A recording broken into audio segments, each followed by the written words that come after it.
Hello, നമ്മൾ കാത്തിരിക്കുന്ന 3 ചിത്രങ്ങളുടെ ഏറ്റവും പ്രധാനപ്പെട്ട ഒഫീഷ്യൽ OTT അപ്ഡേഷനാണ് ഇന്നൊരു വീഡിയോ ഭാഗത്ത്. വീഡിയോയിലേക്ക് മുൻപ് വീഡിയോ ലൈക്ക് ചെയ്യുക, ചാനൽ സബ്സ്ക്രൈബ് ചെയ്യാൻ വേണ്ടി ശ്രമിക്കുക. ആദ്യമായി അറിയിക്കാൻ പോകുന്നത് സുരാജ്, ജോജു എന്നൊക്കെ പ്രധാന കഥാപാത്രങ്ങളായെത്തിയ ചിത്രമായിരുന്നു നാരായണൻ്റെ 3 മക്കൾ.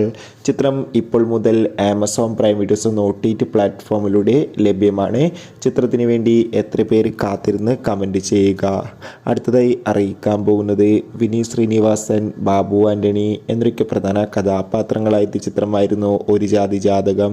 ചിത്രം ഈ വരുന്ന മാർച്ച് 14-ാം തീയതി Manorama max, Amazon prime videos തുടങ്ങിയ OTT പ്ലാറ്റ്ഫോമിലൂടെ OTT റിലീസ് ചെയ്യുമെന്ന് കൺഫേം ആക്കിയിട്ടുണ്ട്. ബേസിൽ ജോസഫ് നായകനായെത്തിയ ചിത്രമായിരുന്നു പൊന്മാൻ. ചിത്രം ഈ വരുന്ന മാർച്ച് 14-ാം തീയതി ജിയോ ഹോട്ട്സ്റ്റാറിലൂടെ OTT റിലീസ് ചെയ്യും. കാത്തിരിക്കാം. ബൈ.